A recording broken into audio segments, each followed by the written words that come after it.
नमस्कार, जय भीम, जोहार साथियों, आदाब, सलाम। मेरा नाम धर्मदेव पासवान है। मैं एक सोशल एक्टिविस्ट हूँ और मैं राष्ट्रीय दलित मानवाधिकार अभियान में स्टेट कोऑर्डिनेटर हूँ। और आपके बीच एक आवश्यक सूचना लेके आया हूँ कि हमारी जो दलित आदिवासी के जो महिला हैं, जो कोई नया ये स्टार्टअप शुरू करना चाहते हैं, छोटा उद्योग स्टार्टअप शुरू करना चाहते हैं, तो सरकार जो है आपके लिए 3 लाख रुपए तक का लोन लेके आई है। उस महिला का उम्र जो है 18 से 50 साल के बीच में होना चाहिए। और जो स्कीम है उसका नाम है उद्योगनी योजना। उद्योगनी योजना के अंतर्गत जो है सरकार जो है 3 लाख रुपया उन महिलाओं को दे रही है 50% सब्सिडी के साथ। जिसमें से जो प्रोसेस है उस प्रोसेस को आपको ध्यान से समझना होगा कि प्रोसेस क्या क्या है। सबसे पहली बात है कि आवेदक जो है महिला ही होना चाहिए। दूसरा है कि उन महिला का जो है जो आय है वो 1,50,000 से कम होना चाहिए। और तीसरा ये है कि आवेदिका का जो उम्र है वो 18 से 55 वर्ष के बीच होना चाहिए। और वो जो है भारत के वो स्थायी निवासी होना चाहिए। आवेदक को किसी भी वित्तीय संस्थान के पिछले ऋण पर चूक नहीं देनी होगी। आरक्षण का भी इसमें बात की गई है। अत्यंत गरीब, निराश्रित, विधवा और शारीरिक रूप से अक्षम लोगों को प्राथमिकता दी जा रही है। इसके अलावा उन उम्मीदवारों को प्राथमिकता दी जा रही है जिन्होंने किसी KSWDC या किसी अन्य विभाग द्वारा पूर्व कौशल विकास प्रशिक्षण या व्यावसायिक प्रशिक्षण प्राप्त किया। यानी कि कौशल विकास में अगर कोई प्रशिक्षण लिया है, कोई ट्रेनिंग लिया है, तो उनको विशेष रूप से ये सुविधा दी जाएगी। और सबसे अंतिम है कि आवेदन का जो प्रोसेस है वो है कि व्यवसाय ऋण के लिए आवेदन करने के लिए आवेदक सभी आवश्यक दस्तावेजों के साथ जो नज़दीकी बैंक है वहाँ पे जा सकते हैं। और उनको क्या करना होगा कि आवेदन पत्र जो है उप निदेशक CDPO के कार्यालय और ऋण प्रदान करने वाले बैंकों को आधिकारिक वेबसाइट पर भी उपलब्ध है। वैकल्पिक रूप से इसे निगम की वेबसाइट www.kswdc.com से डाउनलोड किया जा सकता है।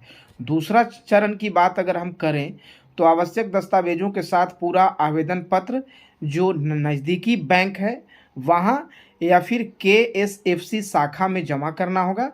बैंक के KSFC अधिकारी दस्तावेजों और परियोजना प्रस्ताव का सत्यापन करेंगे और फिर ऋण आवेदन पर कार्रवाई करेंगे। बैंक जो है वो सब्सिडी जारी करने के लिए निगम को एक अनुरोध पत्र भेजते हैं और फिर बैंक ऋण राशि जारी करता है। तीसरा जो चरण है वो है कि एक बार ऋण आवेदन स्वीकृत हो जाने के बाद मशीनरी, उपकरण या किसी अन्य पूंजीगत व्यय के लिए ऋण राशि आवेदक के बैंक खाते में या सीधे आपूर्तिकर्ता के खाते में भेज दी जाती है। यानी कि आपका जब लोन सैंक्शन हो जाएगा, जिस ट्रेड के लिए, जिस बिजनेस के लिए, जिस व्यापार के लिए, जिस उद्योग के लिए, उसमें क्या है कि बैंक जो ऋण है वो मशीनरी खरीदने के लिए, उपकरण खरीदने के लिए या फिर जो पूंजीगत व्यय के लिए ऋण राशि आवेदक के बैंक खाते में भेजा जाएगा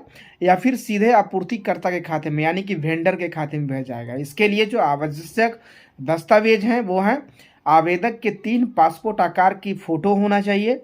दूसरा, जिस गतिविधि के तहत ऋण मांगा गया है उसके प्रशिक्षण या अनुभव से संबंधित प्रमाण पत्र हो तो ज़्यादा अच्छा है, अगर नहीं है तो भी चलेगा।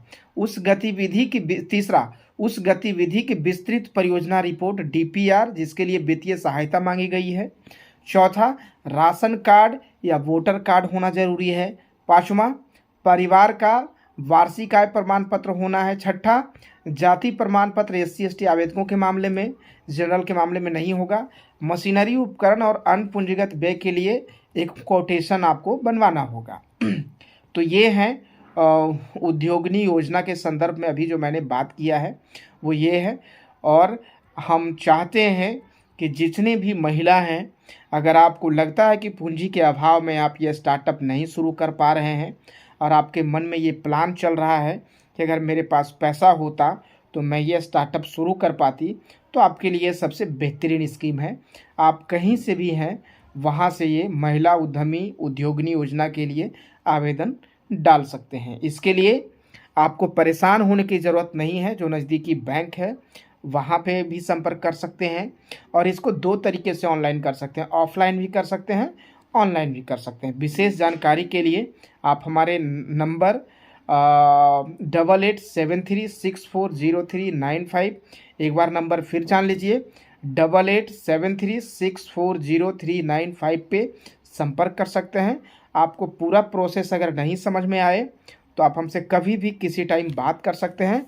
हम आपके लिए हमेशा 24 आवर बताने के लिए रेडी रहेंगे। धन्यवाद। जय भीम, जोहार।